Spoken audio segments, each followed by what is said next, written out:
جی السلام علیکم۔ ہاں جی، کیا حال ہیں آپ کے؟ ٹھیک ہیں؟ کچھ ہاٹ نیوز لے کے میں آپ کی خدمت میں حاضر ہوں۔ تو جیسے جیسے ماشاءاللہ پاکستان کی سٹاک مارکیٹ ریکارڈ قائم کر رہی ہے، تقریباً 90,000 انڈیکس پوائنٹس کی طرف جا رہی ہے۔ کاروبار حضرات پاکستان میں دلچسپی لے رہے ہیں، پی ٹی آئی کی بے قراری بڑھ رہی ہے۔ تو اسی سلسلے میں سوچا کہ کچھ آپ کو پی ٹی آئی کے کیسز کی اور پاکستان میں ہونے والی ریسنٹ ڈیولپمنٹ کے بارے میں اپڈیٹ کر دوں۔ بشرا بی بی کو توشہ خانہ کیس 2 میں جو کہ ایف آئی اے کے حوالے کیا گیا تھا، عدالت نے کہا ہے کہ جمعرات تک آپ اپنا وکیل یا پروسیکیوٹر مقرر کر لیں، اس کے بعد پھر ہمیں نہ کہیے گا کہ بھئی گھاٹا وعدہ ہو گیا ہے۔ ایک بہت خوشائند خبر ہے، شہروز کاشف صاحب 8,000 میٹر سے بلند تمام 14 چوٹیاں سر کرنے والے پہلے پاکستانی کم عمر ترین کوہ پیما بن گئے ہیں۔ اور لبنان میں حملے کے بعد 70 پاکستانیوں کو نکال لیا گیا ہے، اور حزب اللہ اور اسرائیل کے درمیان جھڑپیں جاری ہیں۔ تو اللہ تعالیٰ کرے کہ مسلم امہ کو کچھ اچھا پیغام دینے کا شرف حاصل ہو اور یہ اسرائیل کے مظالم کے آگے کھڑے ہو جائیں۔ کل جو میں نے آپ کو خبر بریک کی تھی، اس کا بہت اچھا رزلٹ ملا ہے، اور وہ یہ تھی کہ آئی پی پیز معاہدوں پر حکومت کا اثر نو جائزہ۔ بڑی خوشخبری ہے کہ انہوں نے کہا ہے کہ آئی پی پیز کا جو معاہدہ ہوا ہے کہ حکومت اس کے $300 ارب واپس کر دے گی، 300 ارب روپیہ۔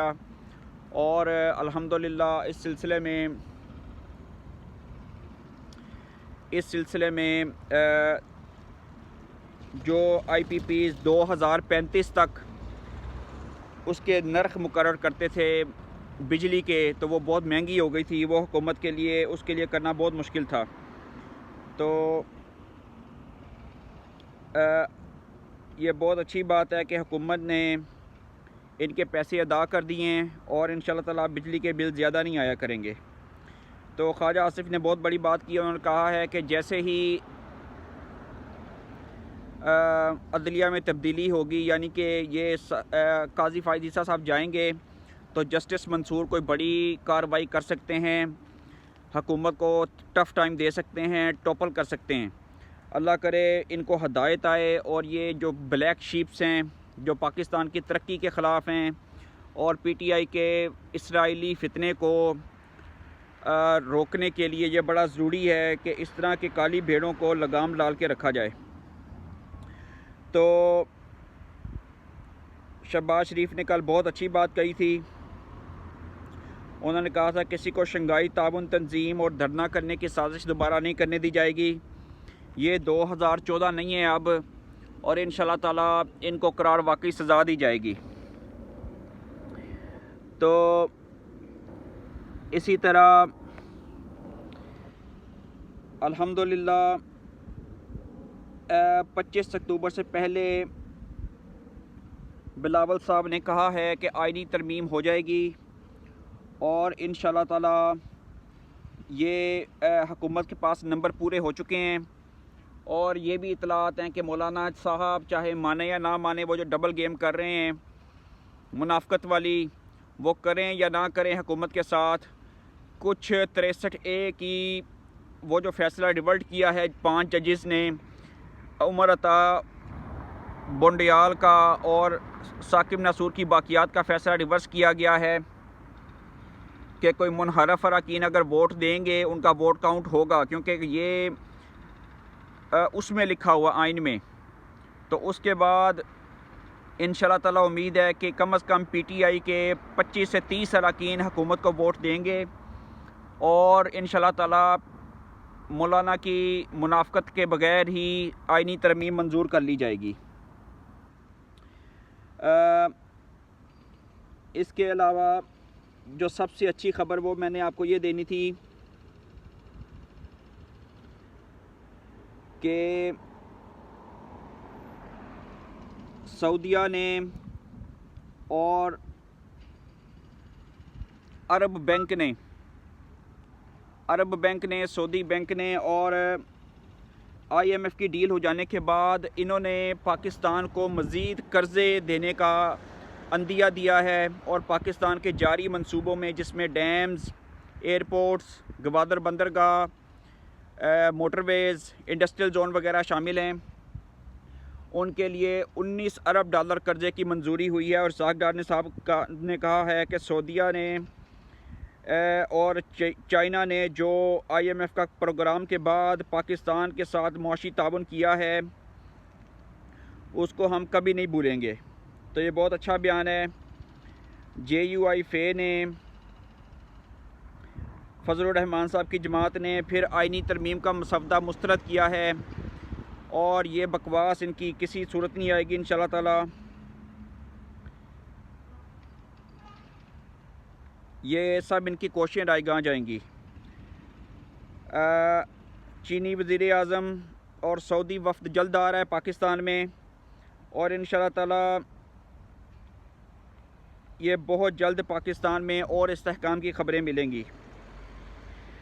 گنڈا پور نے جو اس کے خلاف عدم اعتماد کی تحریک آ رہی ہے، اور سننے میں آ رہا ہے کہ علیمہ گروپ کے مراد سعید جو ہیں اس کو موقع دیا جائے گا، اور وہ اپنی قسمیں کھا کے یقین دلا رہا ہے کہ میں نے عمران خان کے ساتھ بے وفائی نہیں کی۔ لیکن اگر IG کو گنڈا پور نے کہا ہے کہ اگر IG اسلام آباد جنہوں نے PTI کو صحیح ٹھوکا ہے، ان کے کیسز اور ان کی مشینری جو لے کے آئے تھے اسلام آباد پہ حملے کرنے کے لیے، اس کو قبضے میں لے کے یوتھیوں کے اوپر مقدمے بنا کے ان کا جو انقلاب لانے کا منصوبہ تھا وہ جیلوں میں ڈک دیا ہے، اور اس نے کہا ہے کہ اس کو نہ ہٹایا گیا IG اسلام آباد کا تو پھر دعویٰ بولیں گے، اور میں نے عمران خان کے ساتھ کوئی بے وفائی نہیں کی۔ اس نے بے وفائی کی ہے کیونکہ گنڈا پور اپنی وزارت بچانے کے لیے پھر گرم ہو گیا ہے، لیکن گنڈا پور کی وزارت بچتی نظر نہیں آتی، اور یہ پنکی پیڈنی گروپ کا ہے، اور پنکی پیڈنی گروپ جو ہے وہ علیمہ خان گروپ سے کمزور ہے، اور مجھے لگتا ہے کہ اس کے خلاف عدم اعتماد آئے گی۔ اور جیسے ہی عمران خان کے اوپر 15-20 دنوں کی پابندی لگائی گئی ہے، جیسے ہی وہ فتنہ دوبارہ اپنے وکیلوں سے مل کے انسٹرکشن جاری کرے گا، میرے خیال سے علیمہ خان کا گروپ جو کہ مراد سعید والا گروپ ہے، وہ اس کے خلاف تحریک عدم اعتماد لا کے تو ان کی گورنمنٹ کو ٹوپل کرے گا۔ تو مجھے خطرہ نظر آ رہا ہے انشاءاللہ تعالی یہ PTI اندر سے ہی ٹوٹ پھوٹ کا شکار رہے گی۔ تو یہ جتنے مرضی فتنہ کرتے رہیں، جتنے مرضی بکواسات کرتے رہیں، حکومت کو چاہیے ان کو صحیح ڈنڈا دے کے رکھے، جیسے کہ مریم نواز نے اور عاصم منیر نے دیا ہوا ہے۔ اور انشاءاللہ تعالی آج امید ہے کہ الیکشن کمیشن جو کہ کل خط لکھا ہے ایاز صادق نے کہ اس کا فیصلہ جلدی کیا جائے، یہ میرا دوسرا خط ہے، اور پنجاب اسمبلی سے بھی خط لکھا گیا ہے اسپیکر کی طرف سے کہ اس کا فیصلہ مخصوص نشستوں کا جلد از جلد کر کے حکومت کو دیا جائے، تو اتنا ہی گورنمنٹ انشاءاللہ تعالی پاکستان کے استحکام اور مہنگائی کم کرنے، بجلی کو بل کم کرنے کے اوپر توجہ دے گی، اور انشاءاللہ تعالی PTI کو شکست فاش ہوگی۔ نواز شریف مری جا رہے ہیں، اپنی ہالیڈیز انجوائے کر رہے ہیں، اور اللہ کرے وہ انجوائے کرتے رہیں اور PTI کو دکھ دیتے رہیں۔ آپ صوفی TV چینل کے ساتھ بندے رہیں، میں انشاءاللہ تعالی آپ کو لائیو اپڈیٹس دیتا رہوں گا۔ آپ کے لائکنگ، سبسکرائب اور شیئر کرنے کا، ویو کمنٹس کرنے کا بہت بہت شکریہ۔ اپنا بہت بہت خیال رکھیے۔ انشاءاللہ تعالی اگلی ویڈیو میں ملاقات ہوگی۔ اللہ حافظ۔